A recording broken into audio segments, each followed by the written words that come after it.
Do you want me to call you Amaraizu or Genius? Genius is good. Amaraizu is my surname, so Genius is fine. Okay, Yes. let's stick to your geniusity.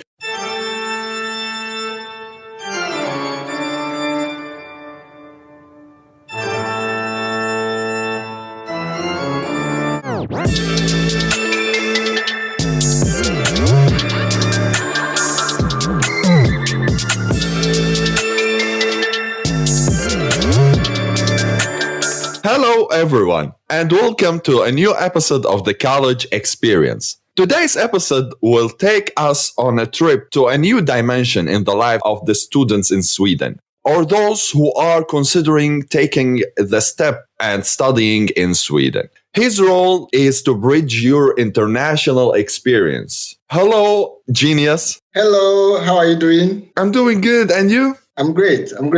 So I guess we can start by asking you about your role. Well, by introduction, my name is Amaraizu Genius, and I'm an international ambassador with the university, Södertörn University in Stockholm, Sweden. As an international ambassador, I'm mainly the student liaison person between the university and its two kinds of students. One are the prospective students, and secondly, the current students. So my role is to support the university, represent the university, support the students, both prospective and current students. Oh my God. You know, your position seems so saucy. I even have applied for the same master's you did about discourse of society at Södertörn. My program is media, communication, and cultural analysis as the master's program. And of course, in the program, you have so many courses that cover such. Actually, I would love to study such a thing, and especially that you encouraged me. Somehow, I'm looking for such a role that I can engage with not only internal students, but with external, like international students. That is, I guess it's amazing role. Yeah, it is. I mean, you get to meet a lot of people, a lot of students, you get to hear different perspectives. It's quite amazing. What made you take this role in the first place? Okay, I mean, there are so many reasons, but I'll have to point out the most important to me. First is that I have experience in such a role. Before coming to Sweden, I worked as a communications person back in my country, Nigeria. So when I moved to Sweden in 2020, I saw the university put up an advert for the role. I read through the requirements and the description. It was a perfect fit for me. I decided to apply, and I've enjoyed it all the way. This is my second year in the same role. Since you've been here in Sweden and you saw the whole thing, do you think that it was quite worthy that journey? Yes. It's been a rewarding journey in many ways. Like I said, in this role, you get to meet a lot of people. You get to interact with different perspectives, people from different cultures, and it's in this kind of role that you get to feel like a real student and also feel like part of the administration at the same time. Yeah. Let's hear the chase of that. Was your position the result of your master's, or did you know what you needed to study in order to attain such a position from the beginning?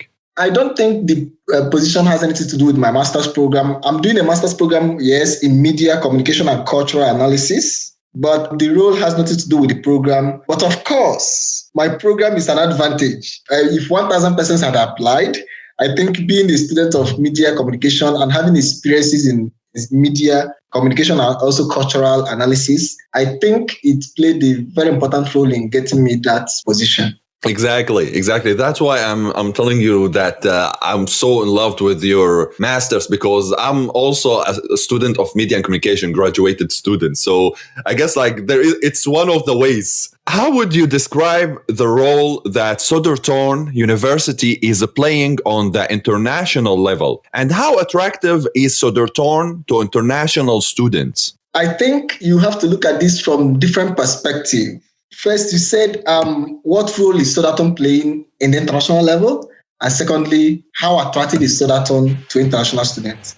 Now, If you come to Sweden, you get to see that some universities have been there for 200 years, for such a long time. But Södertörn University is just barely 2 decades, just 25, 26 years old. one of the youngest universities in Sweden. And being a Exactly. young and modern university, in quotes, young and modern, it plays a whole lot of role when it comes to innovative thinking, when it comes to, bringing knowledge, embracing, dynamics, allowing dynamics, this is a current word of ever-changing technology. And you need institutions that have lots of flexibility, that can adapt, that can change, that allows innovation, that allows creativity to strive. And that's one important role Södertörn is playing at the international level. And now, how attractive is it to international students? I think it is very attractive. Being young is an advantage for the university, although being old is also an advantage to so many institutions of the world. But being young is an advantage the university is actually making use of. And another reason why I think is attractive is that the university is located among university community. More like if you of course Södertörn is located in Campus Flemingsberg. And in Campus Flemingsberg, there are about 4, 5, 6, or 7 other institutions, higher institutions of learning. Some are special institutions. There is Red Cross. There is so many other ones. And that ecosystem, that knowledge village is an advantage by location. If you also look at it by the kind of programs that the university offers, it offers about 14 master's programs taught in English. And I'm a master's student, so I'll talk more about master's programs. And those programs cut across, the major areas many people are interested in: leadership, environment, communication. This kind of programs. That's what Södertörn offers. Well, that is good information, especially for those who are really looking to dig into Södertörn, because there is something that lots of people knows about Stockholm University, and lots of people have no clue about Södertörn University, which is something mesmerizing to me. Like, how the hell you live in Stockholm and you have no idea about Södertörn University? It's weird. And the thing is that in my perspective, in the experience I've got from Södertörn University, I would say that the both are equal. Maybe the financial resources are way better for Stockholm University, but it doesn't justify that to be standardized as coming first before Södertörn. I guess they are equal to me. Well, I think so too. The only difference is how long each university has been existing. So the Stockholm University has been existing longer than Södertörn University. Like I said, Södertörn University is quite young compared to other universities in Sweden, in Stockholm. And of course, the budget is also different. For example, why? Södertörn University only offers about 14, 15 master's programs taught in English. Stockholm University offers more. So, that's probably why. But aside that, the two are equal. Offering the same knowledge, sharing knowledge with each other. Some of our professors have some things to do with the Stockholm University, and likewise, Stockholm University professors and students. But do you think that there is, let's say, a debate at Södertörn to expand their fields of study, especially with the masters? Is there such debate? Anyone talking about that in the administration? Yes. We have lots of meetings in the international office, which my work falls under. And in our discussions, in our meetings, in our brainstorming sessions, we bring up these things. And of course, it's very important to expand. And the university is working towards that, actually working towards that. For example, I am a pioneer international ambassador. As of 2019, there was no international ambassador in the university. In 2020, I started as the first international ambassador the university I've ever had. And the reason is clear. The university wants to expand its international community, and that is why. And of course, as time goes by, the university will expand its budget, expand its scope of research, its scope of studies, and it keeps growing. It can only go one way, and that way is forward. And since you started, it always starts with a genius solution, I guess. Right? Yes. Yeah. Okay. Can you tell me about the most common problems you face in your daily job as an ambassador? Yeah, I face lots of problems, but the most common, picking one most common, I think is with prospective students. And the most common is that prospective students ask me impossible questions or questions that I have no answer to. For example, we just finished an admission round, and persons will be sending me messages through social media, because my social media is open for everyone, and they'll be sending messages like, will I get admission? How do I get admission? If I do this, is my admission guaranteed? And I have to tell them that, I have no answer to that until the admission committee assesses your documents, gives every student a equal chance. They are the ones to determine who gets admission or who doesn't get admission. So I get such inquiry every day. Some will send me their document they submitted for me to evaluate and tell them if they will get admission or not. And I don't have the expertise or the knowledge or the authority to give such feedback. Are CSN going to pay for me next month or not? Something like that, maybe also. Something like that. You are getting somewhere, and I guess you launched something, you started something, and your wagon isn't gonna stop there. So what would you do if you had the ability to change something in the dynamics of your role? What would I do if I had the authority?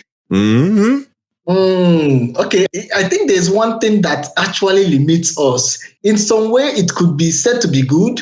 In other way, it is making my job not as effective as it should be. And that is the GDPR, if you understand what I mean. Yeah. Now, the university has this mandate of protecting data of students. It's an utmost important to the university to protect data of students. And because of that, the university takes extra measure to protecting every data of each student. Even as an international ambassador, I don't have access to emails of students. I don't have access to phone numbers of students. I don't have access. I cannot reach out to students. What? that is the. If I can change that, I have to make the university to provide, international ambassador, these are the emails of all our students. These are the emails of everybody who applied for admission. These are the details. I should have that. So if I want to change, that's what I have to change. So what we do is that we create, and that makes my job a bit difficult. I have to create from scratch a communication channel for students. Oh my God. You may also need you're not even allowed to copy paste. You have to write it by word. Tick, tick, tick, tick, tick. Yes. Oh my God. If I must reach out to all the students, I need to go through some approvals through the international office down to whichever office that is in control of that. And that before you achieve that, your message have exhausted this meaning. So protecting the privacy in favor for encouraging impracticality, which also would encourage lack of having solutions or fixing solutions, because I'm gonna bring myself lots of labor jobs, so I will just forget this idea. That's exactly the situation. How can the role of international ambassador be evolved to expand the benefits of having a great study experience for international students? I think there's a particular way we need to evolve at Södertörn, and that is unfortunately, we need more English. More English. Södertörn University at the moment is more Swedish. You go into the campus, the posters you see on the wall are 99% in Swedish. So I've received complaints from international students not feeling that they don't really belong because they can't understand Swedish. So I think evolving is expanding more English experience, creating so many contents in English, establishing so many relations with the students in English. Even the university Instagram page that is open for the public is totally Swedish. And we do English once in a quarter. Exactly. I guess this is one of the things that Södertörn is still in the middle, that they don't know, should they go totally English, should they stick to Swedish? So right now they are in the middle. I remember our major media and communication science, it was divided between Swedish and English. But at the same time, you were having the right to write your exams in English, because it was so fuzzy for them. It's like, just do whatever you like. That's an area we need to do more. I mean, even though that is important for every international visitor to Sweden or international student to learn the local language is very important. But at the same time, while they do the learning, they need to feel that they belong. Exactly. And the thing is, like, so social media, it's a global thing. You need to have it in English at least. Come on, Swedish. Okay, Swedish for the internal communication. But you're having an international students that they just don't like to have it on a lousy Google Translator to know what are you talking about. Yeah, I mean, that needs to evolve. Any advice for international students looking to study in Sweden? Well, my first advice is make Södertörn University your first choice. That's the first advice. Then, okay. If the program you want to study is not available in university, then you can now consider other universities in Sweden. So, and another important advice. Hard on them, man. Another important advice is, most universities have international ambassadors, and most international ambassadors are students. Like, I'm a student, and students understand how students think and how they feel. And I think it will be important, if you're looking to study in Sweden, to connect with international ambassadors. If you can't connect with international ambassadors, try and always communicate to the international office. They are ready and available to listen to every concern you have, absolutely all the concerns you have. So my advice is, if you're looking to study in Sweden, come on, we're waiting for you. We're here to welcome you. And feel free to always reach out for any question, any concern. You heard the man. Back your pack, man. Okay. Back your bag, yeah. Back your bag.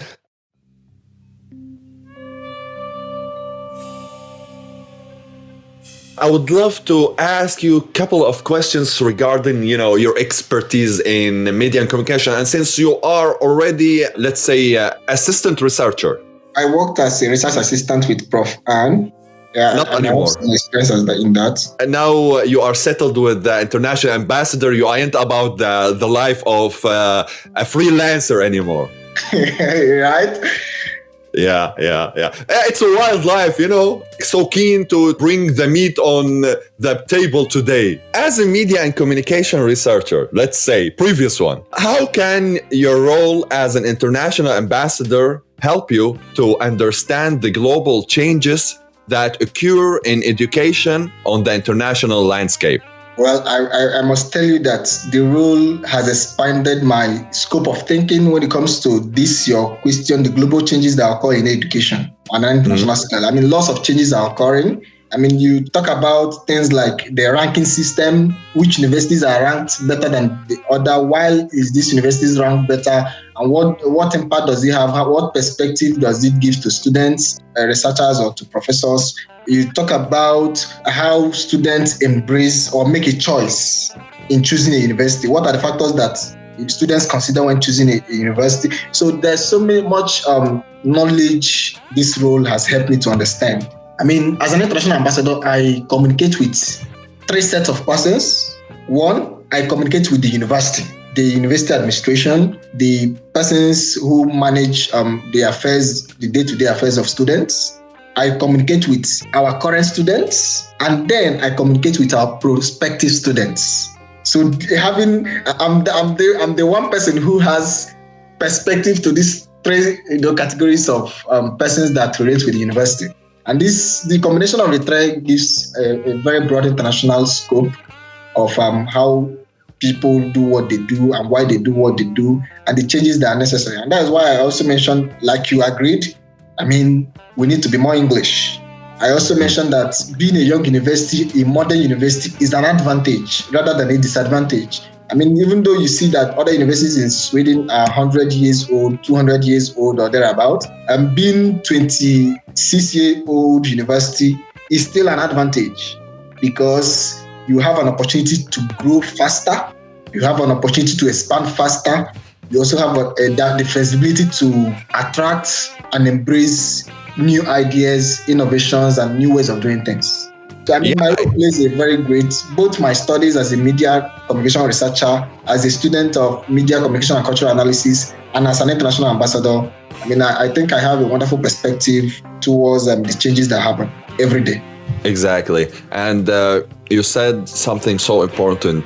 Being you working right now in, let's say, an underdog university, not in like an enterprise type of university, old one, that anything to change in it takes so much long time and lots of decisions. You know, like from the start of like a startup company. I Yeah. guess like I guess what it needs now, Södertörn, for them to have ballsy decisions, and that's it. Yes, I agree with you. Can we say that your role somehow is also like a geeky educational marketing? Yes, I mean, right now I've told everybody who wants to study in Sweden to first choose Södertörn University. So I'm doing education marketing at the international level. Yeah. Yeah, that is a totally new perspective, totally, Yes. because Yes. you are marketing for something that you really have to put lots of effort in and to read it from all dimensions. You just can't bluff in it. You really need to know your things in it. That's true. That's right. Yeah. So I have the last question. What are the problems hindering the course of communication between international and national students? I think there are two things that could be a problem in communication between international and national students. One is language, and secondly is cultural differences. And talking about language, I mean, Swedish is the national language in Sweden. Everyone actually, or most persons, or over 80% of people in Sweden speak English. So if you speak only English, you will feel at home in Sweden. You won't have issues with that. But when it comes to official documents, most official documents are in Swedish. Most internal memos and stuff like that, they are all in Swedish. So learning the language is the first thing any person who comes to Sweden should do, even though you could communicate in English, but it's wise, smart to learn the local language, which is Swedish, to avoid any possible hindrance in the course of communication. And the other part is cultural differences. I mean, I know this is not new. We know that there's this joke. When I came to Sweden, was during the pandemic, and then someone shared a joke with me. He said that in Sweden, before the pandemic, there was natural social distancing. People don't need to social distance anymore because they naturally social distance. Yeah, that's why COVID didn't survive here, actually. Yes, exactly. So the national students might not be the first persons to say the first hello or the first hey or the first hi. You might need to be the first person to say that. Why? Because I've come to understand that people in Sweden, national students or local students, they tend to respect people's privacy. They don't want to interrupt you at any time. Not in the bus, not in the school, not when you're enjoying your son or something or eating your burger. Nobody wants to interrupt or disrupt your time. So national students might not talk to international students. I mean, generally, people here might not just raise up a conversation with a stranger. So the international student might be the first person to say the hi, the first hello, the first hey, how are you? And another reason is that I think national students are shy. I think they are shy. Swedish people or people in Sweden generally are shy. So it falls on the international students to break that barrier of talking to stranger. So apart from this, I think there's no other problem in communication. I mean, everybody understands English, and the Swedish people or national students or local people are super friendly. If you can ask for help, you will get the help you need. I mean, I have a story. I mean, let me just tell you quickly. In 2020, it was my first time of being in Sweden. Very first time. I didn't know nobody. I didn't have a friend or family in Stockholm. I just entered the city using the map. Then I was meant to pick my key from the university because I got my accommodation from the university. I was meant to pick my key, but I arrived late. I arrived at 4 p.m. And also the office that gives the key closes at 4 p.m. Now I was kind of stranded. I didn't know what to do. I didn't have a phone to call. I just met a stranger. I said, hello, how are you? My name is Genius. And this is my situation. This stranger helped me, took my bags to a place, to secure my bags. I had so many boxes with me. He took me in his car because he's a student. So when we introduced ourselves, he took me in his car to the right office for the key. He waited with me. We made calls. They had to call the person in charge of the key, and the person came back in 30 minutes. And the person Damn. was so nice to come back and Yeah. give me my key. This student I met was a total stranger. For the first time, I had my boxes. He helped me with my boxes. I mean, it was just a very nice. And the only reason is that I said the first hello. But if I had waited for him to say hello to me, he would never Oh do my that. God. No, not a year. That is the thing that international students need to understand something that masters, 1 year, half year, it wouldn't be enough. You need doctrine so you can have friends in Sweden. Prepare for Yes, that. yes. You need time to build You friendship. need time. Yeah. Yeah. Time is the only thing. It's either you die or you grow some network here in Sweden. Just roll the dice with that. I would love to hear a final word from you, genius. Well, the final word is Sweden has been a blessing to me. I mean, I came to Sweden 2 years ago, not knowing nobody. And my university believed in my capability by appointing me an international ambassador. My professor believed in my capability by appointing me a graduate as a research assistant, which I did for some time. And the communities, I've been able to build a network of friends. I've been able to build my own community. And I've enjoyed the best of Sweden so far. So my final word is, if you want to come to Sweden, just go back. Just go back. We're waiting for you. Just go and pack. It's the right choice, I think. Well, I would tell them, if you have some wishes, don't looking for genie. You have genius. Give them a call. Thanks a lot, genius, for this wonderful interview. And I would love to interview again when you are on the top of your hierarchy and the positions that you're going to gain later. And thanks for everyone listening to this episode. And I wish you all some good time and see you on the next one. Bye-bye. Thank you. Bye-bye. Bye.